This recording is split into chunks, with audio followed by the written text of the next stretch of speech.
আলামিন বলো তোমার কথা কোন পর্যায়ে হয় সেটি দেখো। এটাকে কওলান সাদীদা, এটাকে কওলুন মারুফ, এটাকে কওলান কারীমা, এটাকে কওলান বালিগা, এটাকে কওলান লাইয়িনা, এটাকে কওলান ফাকিলা, নাকি এটা কওলান মাইসুরা? আল্লাহ পাক তো বলেছেন কোন কথা এটা, কোন কথা। বাবার সাথে কথা বলবো কওলান কারীমা হতে হবে কিনা, পরিমার্জিত, ভদ্র, শ্রদ্ধাসূচক কথা বলতে হবে। ফকির আসছে দিতে পারলাম না, পরে দেব। আল্লাহ পাক বলেন কওলুন মারুফ, কওলুন মারুফ, সুন্দর কথা। ইল্লা আন তাকুলু কওলান মারুফা, কওলান দাওয়াত দিতে গেলাম কওলান লাইয়িনা, নম্র ভাষা, কোমল ভাষা কথা বলতে হবে। হযরত যে মুসা আলাইহিস সালামকে পাঠানো হচ্ছে ফেরাউনের কাছে, আল্লাহ পাক বলেন ওয়াকুলা লাহু কওলান লাইয়িনা, নম্র। হারুন রশিদ বাদশার কাছে এক লোক এসে বললেন আমি আপনাকে কথা বলবো দ্বীনের কথা, তবে একটু কঠোর ভাষায় বলবো। তিনি বললেন থামো, কঠোর ভাষায় বলবেন না। কেন না? কারণ হলো আপনার চেয়ে ভালো মানুষকে আমার চেয়ে খারাপ মানুষের কাছে পাঠানো হয়েছিল। আল্লাহ পাক বলেন কোমল ভাষায়, সুন্দর ভাষায় কথা বলবে। আমি ফেরাউনের চেয়েও খারাপ না, আপনি মুসা আলাইহিস সালামের চেয়ে ভালো না, কঠোর ভাষা কেন বলবে? কঠোর ভাষা কেন বলবে? তাহলে কওলান লাইয়িনা। আর যদি ওয়াজ নসিহতের কথা হয় ওয়াইদহুম ওয়াকুলু ফি আন কওলান বালিগা ফি আনফুসিহিম কওলান বালিগা, ওয়াজ নসিহতের কথা রব্বুল আলামিন বল কথা বলবে যাতে করে মানুষের হৃদয় মন ছুঁয়ে যায়। ওয়াজের শিখ কারো মনে আঘাত হানা, প্রতিপক্ষকে ঘায়েল করা, কারো মনের জানলাটাকে ভেঙে দেয়া, কাঁচটাকে চুরমাচুর করে দেয়া, তখন হয়তো আপাতত কারো রাগ প্রশমিত হয়, কিন্তু দাওয়াতের উদ্দেশ্য হাসিল হয় না। দাওয়াতের উদ্দেশ্য হাসিল হয় না। আপনি কাউকে বুঝাবেন তো, তাকে আগেই যদি কষ্ট দেন সে হয়তো বুঝতে চাইবে না। সোজা কথা, দাওয়াতও বোঝেন, দ্বীনের দাওয়াত হয়, খাবার দাবারও দাওয়াত হয় না? বাসা বাড়িতে দাওয়াত দেন না? যদি কাউকে দাওয়াত দেন সুন্দর বাপের, আপনি তাকে ভদ্র ভাষা বলে আমার বাসায় একটু খেতে আসবেন, বলেন কি না ভদ্র ভাষায়, এবং খুব সুন্দরভাবে বোঝাতে চান আমার বাসায় খেতে আসবেন ইত্যাদি। কিন্তু কাউকে যদি গালিগালাজ করে, উল্টা পাল্টা কথা বলে, তাকে অসভ্য ভাষায় গালিগালাজ করে এ আসা আমার বাসায় খেতে হবে, আর উল্টা পাল্টা কথা বললেন আপনার বাসায় খেতে আসবে। দুনিয়ার দাওয়াত যেমন উল্টা পাল্টা দিয়ে হয় না, দ্বীনের দাওয়াত ওভাবে কঠোর কথা দিয়ে হয় না। এই জন্য রব্বুল আলামিন কোরআনে কারীমে বলেন ইয়া আইয়ুহাল্লাযীনা আমানু তাকুল্লাহ ওয়া কুলু কওলান সাদীদা, কওলান সে সোজা কথা বলবা, বক্রতা নেই, আঁকাবাঁকা নেই, এখানে হীন উদ্দেশ্য থাকতে পারে না।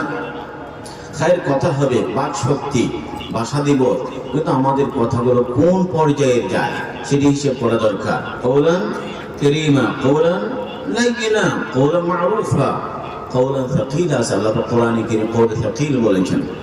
আর সে বাক শক্তি অসাধারণ নিয়ামত আল্লাহ পাকের, সুবহানাল্লাহ।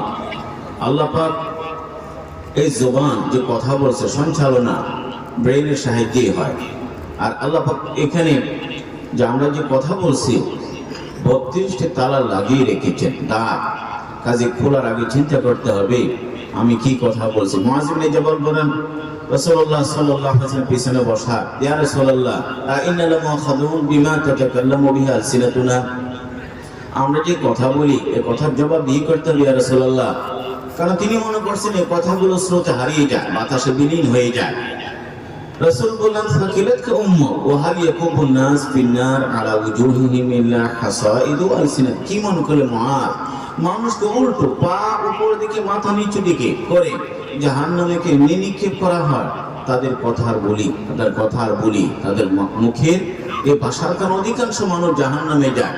হিসেব করে আগেই কথা বলতেন। এই জন্য উলামায়ে কেরাম আমাদের জবানের হেফাজত, বাক শক্তি, এ কথাগুলি কথা বলেন। আমি বলবো সংক্ষেপে, যেহেতু আমাদের আহাম মত রয়ে গেছে উলামায়ে কেরামের সেই বিষয়, আমি বলবো যে আমরা যে কথা বলছি আমাদের বাক শক্তি, ভাষা যেন এভাবেই ব্যবহার হয় যাতে করে কিয়ামতের মাঠে এড়িয়ে না জবাবদিহি করতে না হয়। হযরত ইমাম বুখারী রাহমাতুল্লাহ আলাইহি বলেন সুবহানাল্লাহ, বলে আমি আল্লাহ পাকের দরবারে অন্তত একটা বিষয় নিচ্ছি যে আল্লাহ পাক আমাকে গীবতের বিষয়ে প্রশ্ন করবেন না। কি বিষয় নিয়ে? অর্থাৎ যখন থেকে আমি পরিণত বয়স বালিগ হলাম, পৌঁছলাম, তখন থেকে মৃত্যু পর্যন্ত আমি কারো গীবত করিনি। কত বড় আস্থার সাথে বলছেন ইমাম বুখারী রাহমাতুল্লাহ আলাইহি। আল্লাহ নবীর জামানায় কোন মানুষ গীবত করলে দুর্গন্ধ বুঝতে পারে, সে বলছেন কি না যে তোমার এই যে বমি করছে কিনা, রোজার হালতের মধ্যে কারো গীবত করছে, গন্ধ ছড়ায়। হযরত ওসমান বিন আফফান বলেন এই লোকের চোখ থেকে জেনার গন্ধ দেখা যাচ্ছে, ফেরাসাত মুমিনের। তো ফরজ আমরা বর্তমানে এত কথা বলি, কেউ অনুভব করে না, কেউ অনুভব। একজন হাকিম বড় বুজুর্গকে জিজ্ঞেস করা হলো, রাসূলের জামানায় গীবত করলে সেটি দুর্গন্ধ মানুষ বুঝতে পারে, আজকের জামানায় হাজার গীবত হয়, আমরা কেন বুঝতে পারি না, আমরা কেন উপলব্ধি করতে পারি না? তিনি বললেন তাদের মাহল, তাদের পরিবেশ, তাদের আবহাওয়া পবিত্র ছিল, সুন্দর ছিল, এই জন্য হঠাৎ করে কোথাও যদি দুর্গন্ধ আসে বুঝতে পারতো। আর কোনো মানুষ যদি ট্যানারে দিকে, যেখানে চামড়া শিল্প, চামড়া বাইরে থেকে হঠাৎ করে গেলে আপনি দুর্গন্ধ অনুভব করেন, কিন্তু সেখানে যারা আছে ওরা তো আরাম আয়েসে খাচ্ছে, আরাম আয়েসে ট্যানারিতে থাকতে থাকতে অভ্যস্ত হয়ে গেছে কিনা। আমাদের পরিবেশগুলো গীবতের কারণে ট্যানারের পরিবেশ হয়ে গেছে, এই জন্য বুঝতে পারছি না। তো খায়ের বললাম যে ভাষা দিবস একটু পরে কত বাংলাদেশে কত কিছু হবে, বাড়াবাড়ি হবে, এটি তো আরেক প্রসঙ্গ। সুবহানাল্লাহ, মৃত্যু মানুষ কি ফুল দিলে, তাজা ফুল দিলে তাদের কবরে লাভ হয় না? 16 কোটি মানুষ যদি 3 বার করে সূরা ইখলাস পড়ে, তাহলে 16 কোটি খতমের সওয়াব হবে কিনা? 16 কোটি। এটি তো সহজে তাদের উপকার করা যায়, আর হাজার ফুল দিয়ে তো তাদের কোনো কাজে আসবে না। আমাদের তো বোঝা দরকার ছিল। তো খায়ের আমরা এতটুকুই বলি যে আল্লাহ পাক মানুষকে যে অনেক নিয়ামত দান করেছেন, তার মধ্যে একটি বড় নিয়ামত হলো তাদের মুখের বলি, কথা, বাক শক্তি ইত্যাদি।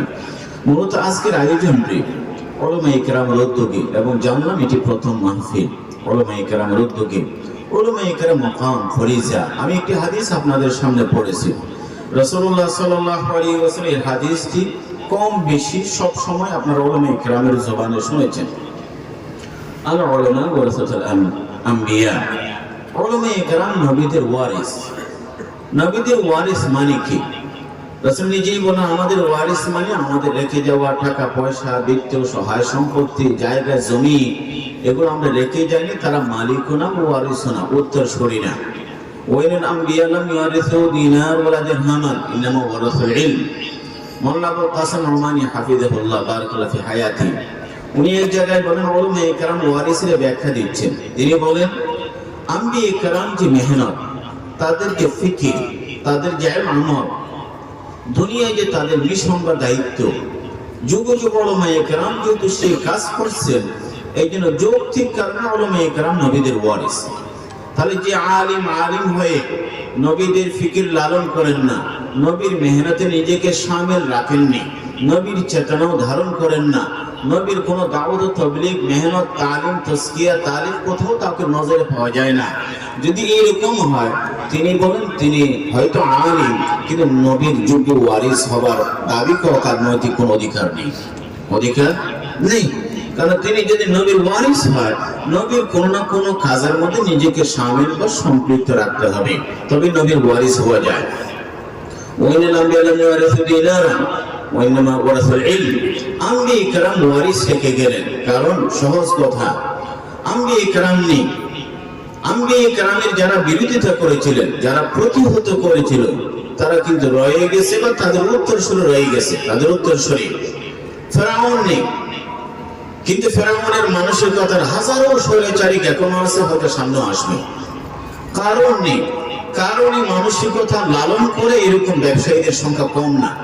কারণই মানসিকতা কি? তাকে যখন বলা হতো দান করো, সে বলতো অতিনম অতীত আলাইন্দি, এরা আমার এই সম্পদ, আমার এই বিজনেস, আমার এই পুঁজি, আমার এই সঞ্চয়, আমার এই শিল্প, এগুলোর উপর কারো অবদান নেই। এটা আমার মেধা, এটা আমার প্রতিভা, এটা আমার সময় মতো ইন্টারপ্রেটার স্কিল, আমার উদ্যোক্তার যে দক্ষতা, এফিসিয়েন্সি, এই কারণে আমি এই সম্পদের মালিক, কাজে এটা অন্য কাউকে কেন দিতে যাব। এখনো বর্তমান এরকম ব্যবসায়ী পাবেন, সে কারণে শুনেই কথা বলে আমার কষ্টের পয়সা অন্য কাউকে কেন দেব, নাউজুবিল্লাহ, বলে কিনা? তার কারণ নেই, কারণের বংশধর, কারণ মানসিকতার মানুষ আছে। আবু জাহাল নেই, আবু জাহালের চেতনার ধারণ করে এরকম মানুষের অভাব নেই। আবু লাহাব নেই, কিন্তু আবু লাহাবের উত্তরসূরি আছে। নমরুদ নেই, নমরুদের উত্তরসূরি আছে। যুগ যুগে যারা খোদা দ্রোহী, আল্লাহ দ্রোহী, এই সমস্ত মানুষগুলো যে তাদের বংশধর, তাদের উত্তরসূরি, তাদের চেতনার লোক, তাদের চেলা চামুন্ডা বলেন, অথবা তাদের ভাইরাস বা পুনা বলেন, তারা যদি তাদের লোক রেখে যায়, আম্বিয়া কেরামের পবিত্র কাফেলা হযরত আদম আলাইহিস সালাম থেকে শুরু করে রাসূলুল্লাহ সাল্লাল্লাহু আলাইহি ওয়াসাল্লাম পর্যন্ত আম্বিয়া কেরামও তাদের উত্তর সূরি রেখে গেছেন। ওয়ারিস আল উলামা ওয়ারাসাতুল আম্বিয়া। যদি কারো নমরুদ, ফিরআউন, হামান, আবু লাহাব, ওয়ালিদ ইবনে মুগীরা এই সমস্ত খোদা দ্রোহীরা যদি তাদের লোক রেখে যায়, আম্বিয়া কেরামও তাদের লোক রেখে গেছেন। কারণ যারা খোদা দ্রোহী তারা সবসময় বরাবরই আসমানি শিক্ষাকে অস্বীকার করেছে, মানুষকে জাহান্নামের পথে রেখেছে। আম্বিয়া কেরাম জান্নাতের পথে রেখেছে, জান্নাতের পথে রেখেছে। বর্তমান সময়ে আপনি জানেন উলামায়ে কেরাম আপনাদেরকে উলামায়ে কেরামের কথা বলছে, সাধারণ মুসলমান ভাই আপনারা শুনেন, উলামায়ে কেরাম যেখানেই যায় বাংলাদেশ হোক সারা বিশ্বের কথাই বলি, যেখানে উলামায়ে কেরাম যান, একজন জুলফিকার খান নকশবন্দি দামাত বরকাতুহুল আলিয়া হযরতের সাথে আমার একটা ইসলামী সম্পর্ক আছে। উনি মাঝে মধ্যে এদের শান্তি চাইছে, আসতে পারেননি, দুবাইতে দেখা সাক্ষাৎ হয়, মালয়েশিয়ায় যায়, হংকং যায়। তিনি বলেন আমি 40টির অধিক দেশ সফর করেছি। সেখানে আফ্রিকার বন জঙ্গল আছে, রাশিয়া সাইবেরিয়ার বরফপুঞ্জ আছে, ইউরোপ আমেরিকার উন্নত শহর আছে, অথবা মধ্যপ্রাচ্যের মরুভূমি আছে, অথবা আফগানিস্তানের পাথরকুচি আছে, অথবা এশিয়ার সবুজ শ্যামল দেশগুলো আছে। সারা বিশ্বে যেখানে গেছি, যেখানে কোনো সকালবেলার কোনো আজান অথবা খানাকার হক্কানি কোনো পীর, দাওয়াত ও তাবলীগের ব্রাহ্মমান কোনো কাফেলা, হাদিসের কোনো মাসনাদ, ইফতার সুন্দর কোনো ফতোয়া, দ্বীনের যে কোনো মেহনত, সেখানে উলামায়ে কেরামকে দেখেছি। কাকে দেখেছে? উলামায়ে কেরাম। শুধু তাই না, তিনি বলেন সেখানে হয়তো দারুন দেওবনের সরাসরি সন্তান অথবা রূহানি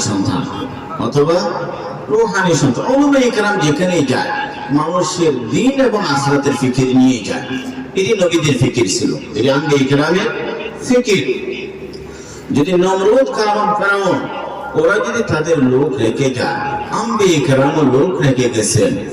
নমরুদের কাজ করবে আর উলামায়ে কেরাম নবীদের কাজ করবেন। নবীদের কি কাজ করে ওরা?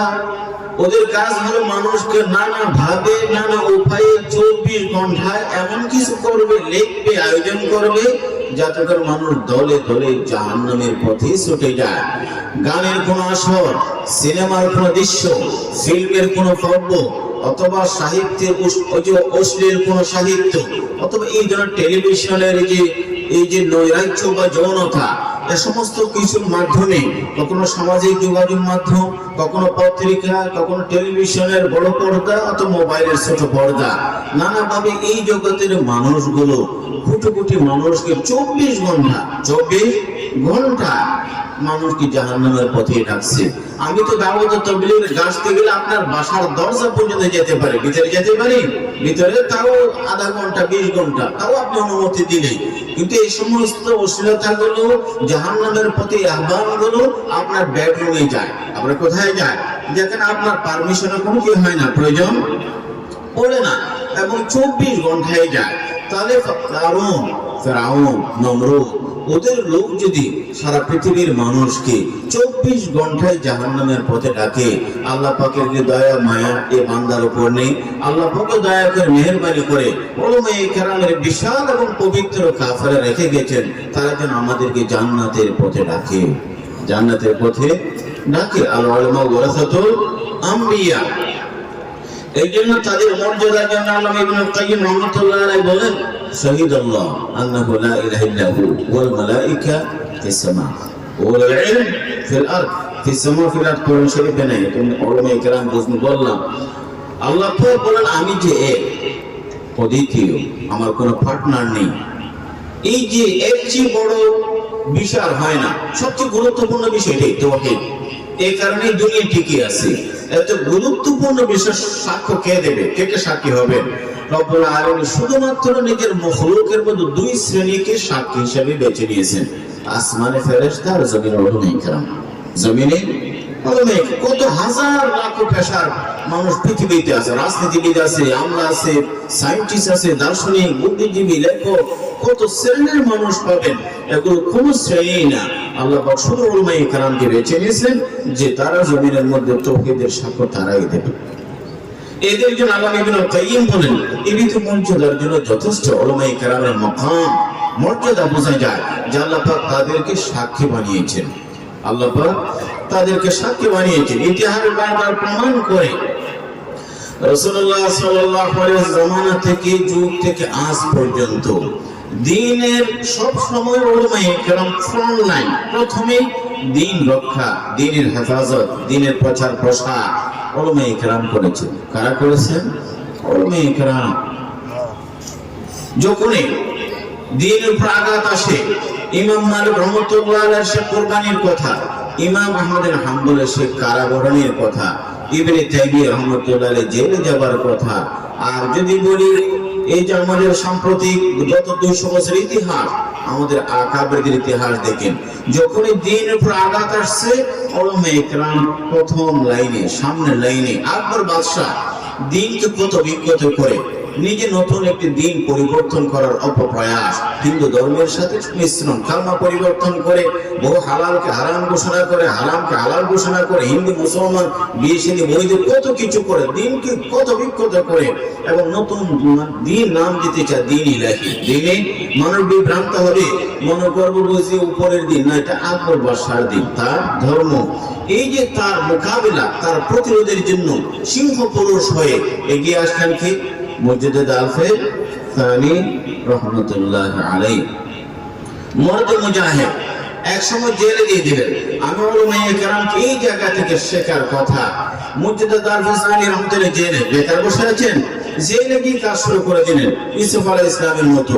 এমন ভাবে কাজ শুরু করে দিলেন, এই যে হাজার হাজার এই যে কয়েদি যারা চোর ডাকাত নানা অপরাধে জড়িত জেলে দেয়া হলো, এই সমস্ত অপরাধীগুলি ভালো মানুষ হয়ে যায়, দিনদার হয়ে যায় আল্লাহর বান্দার সোহবতে।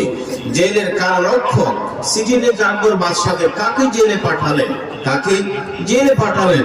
এত সব পশুগুলোকে মানুষ বানিয়ে ফেলছে, আর সব মানুষগুলোকে ফেরেশতা বানিয়ে ফেলতেছে। ছেলে কয়েদিখানা বানিয়ে ফেলছে ইবাদতখানা। তাড়াতাড়ি নিয়ে যান, তাড়াতাড়ি নিয়ে যান। উলামায়ে কেরাম যেখানেই বসে সে কাজ করে। মাসালু মা বা'আসানাল্লাহু মিনাল হুদা কামাসাল গায়র। এই দ্বীন, এই ইলম, এই ঈমান, এই কোরআন যারাই বহন করে, লালন করে, ধারণ করে, মেঘের মতো। মেঘ কিরকম?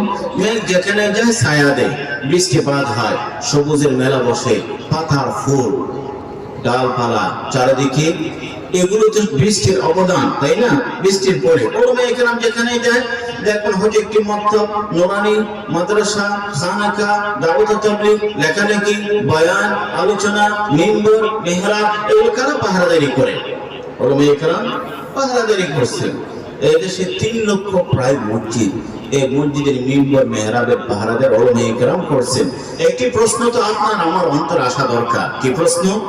প্রশ্ন হলো এই যে উলামায়ে কেরামের আপনি এতটুকুতেই বুঝতে পারবেন আসলে তাদের মাধ্যমে কি দিন রক্ষা হচ্ছে, বুঝতে পারবেন শত্রুদের কৌশল বা উপকৌশল থেকে। ব্রিটিশ যখন আসলো এই অঞ্চলে 1601 ইংরেজিতে, মুসলমানদের তখন মোগল আমল শাসন, ভারতে 800 বছর মুসলমানরা শাসন করেছে।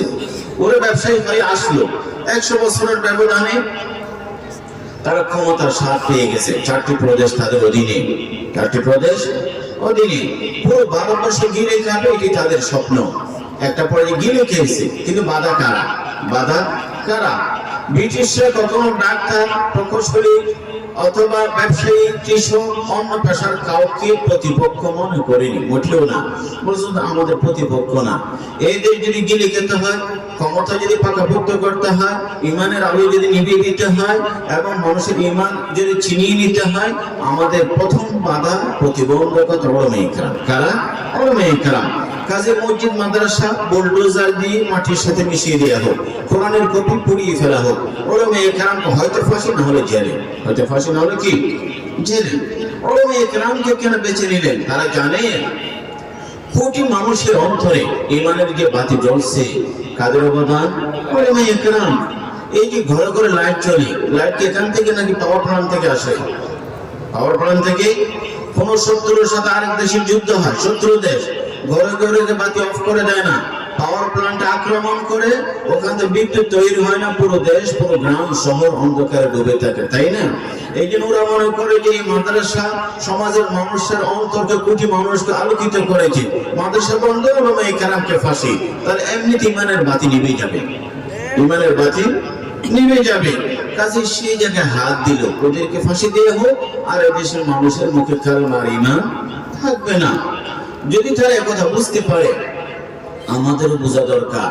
কারণ হলো ব্রিটিশ এসে, আপনার তো প্রশ্ন থাকা দরকার ছিল, ব্রিটিশ এসে আমরা শুনেছি দিল্লির মধ্যে হাজার মাদ্রাসা, রোহিঙ্গা মাদ্রাসা সহ এটা বুলডোজার দিয়ে মিশিয়ে দেওয়া হলো, পিছিয়ে দেওয়া হলো, ওলামায়ে কেরামকে ফাঁসি, কোথাও নির্বাসিত আন্দামান দ্বীপপুঞ্জ, সাইপ্রাস, আরো কত কোথায়, এবং ওলামায়ে কেরামকে ফাঁসির কাজটি ঝোলানো হলো, হাজারো কারাগারে গেল। এই যে চট্টগ্রামের শহর থেকে খাইবার পর্যন্ত বড় বড় গাছের ডাল ওলামায়ে কেরামের লাশ ঝুলছিল। তাহলে সব কিছু নেই। এখন আপনি আজকের দিনে 2025 সনে বাংলাদেশে হাজার হাজার মাদ্রাসা, 3 লক্ষ মসজিদ মাদ্রাসা, অত ভারতে মাদ্রাসা, শুধু তাই নয় গোটা পৃথিবীতে মাদ্রাসা, গোটা পৃথিবীতে। আমি নিউ ইয়র্কে মাদ্রাসা দেখি।